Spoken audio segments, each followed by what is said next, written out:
नमस्कार प्रिय दर्शकों, आप सभी लोगों का बहुत बहुत स्वागत है हमारे एस्ट्रो चैनल में।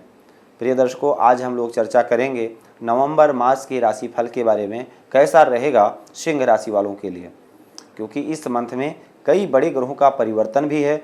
इसके साथ साथ 13 नवंबर को धनतेरस का पर्व मनाया जाएगा, 4 नवंबर को करवा चौथ, 13 नवंबर को धनतेरस व 14 नवंबर को भगवान गणेश व लक्ष्मी जी की साधना करके आप अपनी अभीष्ट कामनाओं की प्राप्ति कर सकते हैं। अगर आप किसी को पसंद करते हैं, विवाह करना चाहते हैं, विवाह के संयोग में बाधाएं आ रही हैं, उसके लिए, क्योंकि दीपावली का जो पर्व है इसमें अमावस्या की रात में बैठ करके अटूट साधना की जाती है। साधक अपने मंत्रों की साधना करते हैं, सिद्ध करते हैं, और इस 2 घंटे में की हुई साधना बहुत ही बड़ा लाभ देती है। आप भी कीजिए, धन के लिए कीजिए, परिवार के लिए कीजिए, परिवार की सुख शांति के लिए कीजिए, अपने बिजनेस व्यापार को बढ़ाने के लिए कीजिए। घर परिवार में किसी प्रकार का अगर कलेश है, उस कलेश को दूर करने के लिए कीजिए, क्योंकि भगवान गणेश जी व माता लक्ष्मी हर विघ्न बाधाओं को दूर करने में सक्षम हैं। विघ्न हरता हैं गणेश जी, रिद्धि सिद्धि के दाता हैं, शुभ और लाभ जिनके पुत्र हैं। और हर प्रकार की जाकी रही भावना जैसी प्रभु मूरत देखी तिन तैसी, जो आप चाहेंगे वो मिलेगा। विशेषकर उसकी साधना अलग अलग है। आपको किस फल की प्राप्ति चाहिए, उसके लिए उपाय उसका कुछ भिन्न है, जो कि आप फोन करके पूछ सकते हैं। स्क्रीन पर दिए गए नंबर पर आप कॉल करके हमसे जानकारी प्राप्त कर सकते हैं कि आपको किस प्रकार से साधना करनी है, किस मंत्र का जाप करना है और किस काम के लिए आपको किस मंत्र का जप करना है, क्योंकि जैसा आपका कार्य होगा उसी प्रकार का मंत्र का प्रयोग होगा। अगर शिक्षा के लिए करना चाहते हैं तो उसके लिए अलग मंत्र है, अगर प्रेम के लिए करना चाहते हैं उसके लिए अलग मंत्र है, अगर धन के लिए करना चाहते हैं तो उसके लिए भी अलग विधान है। तो किस प्रकार से आपको साधना करनी है, इसका आपको विशेष रूप से ध्यान रखना है। साथ ही वो समय होगा रात्र को 12 बजे से लेकर के और 2 बजे तक, यानी 14 तारीख की रात में 12 बजे से प्रारंभ होगा और 2 बजे तक सिंह लगन में ये पूजन किया जाता है। दूसरे नंबर पर आप घर में जो माता लक्ष्मी जी की, स्थिर लक्ष्मी की साधना करेंगे, वो शाम को 5:30 बजे से लेकर के 7:30 बजे के बीच में वृषभ लगन होगा। इस समय पर आप साधना करेंगे। अगर दुकान, ऑफिस, व्यापार स्थल पर अगर आप पूजन करना करेंगे तो उसका समय होगा अभिजित मुहूर्त दिन में 11:49 से लेकर के और 12:33 तक। वहीं पर अगर चौघड़िया की बात करें तो चर की चौघड़िया होगी सुबह 8 बजे से लेकर के और 9:47 तक। लाभ की चौघड़िया होगी 9:47 से 10:47 तक।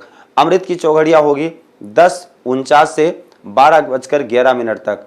और शुभ की चौघड़िया होगी 13:34 से लेकर के और 14:56 तक।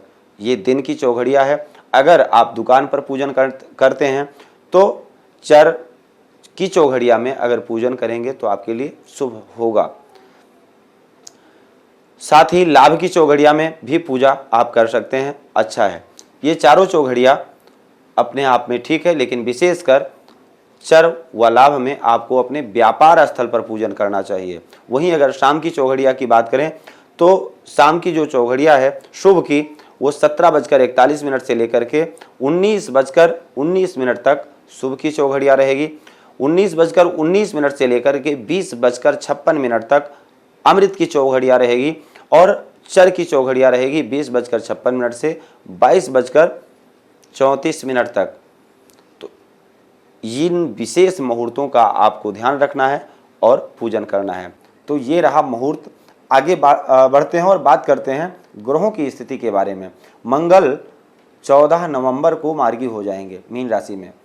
16 नवंबर को नीच राशि से निकलकर शुक्र तुला राशि, अपनी ही सेल्फ राशि में प्रवेश करेंगे और 16 नवंबर को ही सूर्य नीच राशि से निकलकर वृश्चिक राशि में प्रवेश करेंगे और 20 नवंबर को देवगुरु बृहस्पति अपनी स्वतः की राशि यानी धनु राशि से निकलकर नीच की राशि में प्रवेश करेंगे। शनि के साथ मणिकंचन नामक योग बनाएंगे और 28 नवंबर को बुध गोचर कर जाएंगे वृश्चिक राशि में। फिर सूर्य और बुध का बुधादित्य योग बन जाएगा। हम लोग चर्चा कर रहे हैं सिंह राशि के जातक के लिए कैसा रहेगा नवंबर 2020। सिंह जिसकी राशि हो स्थिर राशि है, ऐसे जातक धीर होते हैं, गंभीर होते हैं, अपने कार्य को बड़ी ही स्थिरता के साथ, संयम के साथ, साहस के साथ करने वाले होते हैं। एक नेतृत्व करने की क्षमता होती है ऐसे जातक के अंदर, और अदम्भ साहसी होते हैं, निडर होते हैं। ऐसे जातक अकेले कार्य करने वाले होते हैं, जैसे कि अकेले रहना इनको ज़्यादा पसंद होता है, अपनी मस्ती में अकेले, जैसे कि जंगल में शेर अकेले पहाड़ों में गुफाओं में घूमता रहता है। जब तक कोई बार बार परेशान ना करे, बार बार ना इनको छेड़े, तब तक ये किसी को परेशान नहीं करते हैं। लेकिन अगर ये मुड़ गए, अगर इन्होंने सोच लिया कि किसी के मान का मर्दन करना है, तो निश्चित है उसका दमन जरूर कर देते हैं। ये इनका सबसे बड़ा गुण है। तो आपकी राशि अगर सिंह है तो ये सब सारे गुण आपके अंदर होंगे। आपके राशि से 10वें स्थान में राहु का गोचर है। आपके कर्म व्यापार के लिए बहुत ही अच्छा है, करियर के लिए बहुत अच्छा है, पद प्रतिष्ठा। अगर जन्मांक चक्र में राहु व शनि 10वें स्थान में स्थित हों, कहते हैं शनिवत राहु कुजवत केतु, शनि के जैसा राहु फल प्रदान करने वाले अगर कर्म स्थान में स्थित हों, जो कि कर्म के कारक हैं, तो निश्चित है ऐसा जातक कर्मठी होता है। तो राहु का गोचर आपके कर्म स्थान में है, आपके लिए अच्छा है। आप अपने लक्ष्य की तरफ दिन प्रतिदिन आगे बढ़ते रहेंगे। साहस के साथ कितनी भी परेशानियां क्यों ना आई हों आपके कार्य क्षेत्र में, आप उसको चीरते फाड़ते आगे की तरफ बढ़ते चले जाएंगे। और उसका सहयोग आपके जो बॉस हैं, सपोर्टर हैं, जो आपके साथ कार्य कर रहे कर्मचारी हैं, जो आपके कलीग्स हैं, जो आपके ऑफिसर्स हैं, आपको प्रशंसा करेंगे, आपकी प्रशंसा करेंगे। जो शत्रु लोग हैं, जो आपसे द्वेष रखने वाले हैं, जलने वाले हैं, निश्चित है आपकी तारीफ करने पर मजबूर हो जाएंगे, सामना कर नहीं पाएंगे। इस समय कुछ ऐसे संयोग बन रहे हैं।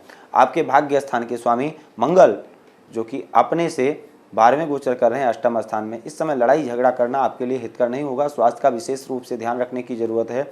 रुका हुआ धन जरूर प्राप्त हो सकता है। फाइनेंशियली दृष्टि से अगर देखा जाए तो यह मंथ आपके लिए उत्तम रहेगा, लेकिन वाणी पर नियंत्रण रखें, अपने कार्यशैली पर ध्यान रखें। और क्योंकि शुक्र देव द्वितीय स्थान में नीच राशि के गोचर कर रहे हैं, और शुक्र तीसरे स्थान के स्वामी है, मंगल भाग्य स्थान के स्वामी है, दोनों का आपस में संपर्क है। ऐसा कह सकते हैं छोटी मोटी परेशानियां, अगर आप आर्ट मीडिया फिल्म लाइन आदि से संबंधित कार्य करते हैं तो छोटी मोटी परेशानियां देखने को मिली होंगी, लेकिन उसमें जल्दी ही निजात मिलने वाला है, क्योंकि शुक्र आ जाएंगे 16 तारीख को तुला राशि में। उस समय फिर आपके यात्रा के संयोग बन जाएंगे। और अगर आप आर्ट से संबंधित जुड़े हुए या मीडिया से संबंधित किसी कार्य में रत हैं, आईटी प्रोफेशन से संबंधित हैं, तो आपको निश्चित है उसका काफ़ी अच्छा लाभ देखने को मिलेगा। देवगुरु बृहस्पति का प्रभाव आपके भाग्य स्थान पर है, आय स्थान पर है, आपके राशि पर है। अपने से श्रेष्ठ जनों का खूब आशीर्वाद मिलेगा। जो आपके वेल विशर हैं, जो आपके शुभ चिंतक हैं, उनका खूब आशीर्वाद मिलेगा। जो आपके बॉस हैं, मालिक हैं, उनका आशीर्वाद मिलेगा। निश्चित है सफलता की तरफ ले जाता है। आय में भी वृद्धि होगी, अच्छे ऑफर्स मिल सकते हैं, आय के स्रोत बनेंगे, भाग्य आपका साथ देगा, धर्म कर्म करने में आपकी रुचि बढ़ेगी, और आपके व्यक्तित्व में भी बड़ा परिवर्तन देखने को मिलेगा। बस केवल मंगल का गोचर खराब है, जिससे आपको विशेष स्वास्थ्य का ध्यान रखने की जरूरत है, और लड़ाई झगड़ा नहीं करना है। एल्कोहल आदि इत्यादि अगर प्रयोग करते हैं तो उससे आपको बचना है। वाणी में नियंत्रण रखना है, क्योंकि द्वितीय स्थान में शुक्र नीच के हैं, वक्री होकर के मंगल।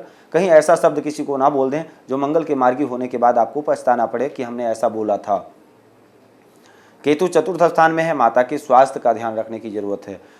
भूमि भवन आदि से संबंधित अगर आपकी जो भी प्लानिंग थी उसमें बड़े परिवर्तन देखने को मिल सकते हैं। अगर आप परचेज करना चाहते थे तो प्लान आपका बदल सकता है, या छोटी मोटी परेशानियां देखने को मिल सकती हैं। पराक्रम के लिए जो लोग पुलिस, फौज, प्रशासनिक सेवा से संबंधित कार्य करते हैं, उनके पद प्रतिष्ठा में इस मंथ में वृद्धि होने के योग हैं 16 नवंबर से पहले। 16 नवंबर के बाद विशेष आपको अपने गृहस्थ जीवन का भी ध्यान रखना है, परिवार का ध्यान रखना है। परिवार से संबंधित छोटी मोटी चिंता हो सकती है। पैतृक संपत्ति आदि से संबंधित, प्रॉपर्टी आदि से संबंधित आपको छोटी मोटी चिंताएं हो सकती हैं।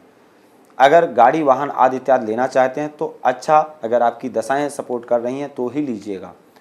व्यापार के विस्तार में नई योजनाएं बनेंगी, क्योंकि शनि देव का गोचर आपके लिए सबसे उत्तम है। छठे स्थान में शनि देव का गोचर है, शत्रुओं का दमन कर पाएंगे और कर्ज पर भी काफ़ी नियंत्रण पा लेंगे। फाइनेंशियली अगर आपको ज़रूरत है तो वो भी आप प्राप्त कर सकेंगे। इस प्रकार से संतान, प्रेम व शिक्षा, इन तीनों से संबंधित अगर आपका प्रश्न है तो तीनों के लिए आपका उत्तम प्रश्न है। शिक्षा के लिए, विद्यार्थियों के लिए समय उत्तम है, संतान के लिए भी समय उत्तम है। नए मेहमान आने के योग बन सकते हैं, घर में मांगलिक कार्यक्रम होने का योग बन सकता है। साथ ही अगर आप लव लाइफ में हैं तो भी आपके लिए समय उत्तम है। आप अपने अटूट बंधन में बंधने के लिए प्लान कर सकते हैं, घर में बात कर सकते हैं, जिससे कि आपके घर में मंगलकारी हो। साथ ही दाम्पत्य जीवन से संबंधित छोटी मोटी बातों को नज़रअंदाज कर देना चाहिए। छोटी मोटी परेशानियां देखने को मिल सकती हैं जो लोग विवाहित हैं, लेकिन बड़े मुद्दों पर आप एक दूसरे को के साथ खड़ा पाएंगे। तो आज के लिए आपके लिए सिर्फ इतना ही है। आप सभी लोगों का बहुत बहुत धन्यवाद। जय श्री सीताराम। भूमि, भवन, वाहन, धन संपत्ति, शादी, व्यापार एवं संतान आदि से संबंधित समस्याओं से हैं परेशान और चाहते हैं उसका संपूर्ण निदान, तो ज्योतिर्विद अमरीश तिवारी जी से तुरंत संपर्क करें। हमारे संपर्क सूत्र हैं 9718504998। हमारे यहाँ वैदिक ब्राह्मणों के द्वारा सभी प्रकार के पूजा पाठ, कर्मकांड, यज्ञ अनुष्ठान, विवाह, गृह कलेश, काल सर्पदोष व नवग्रहों की पूजा आदि कराई जाती है। हमारे यहाँ सभी प्रकार के यंत्र, राशि रत्न, कवच, जन्मपत्री एवं रुद्राक्ष सिद्ध किए जाते हैं।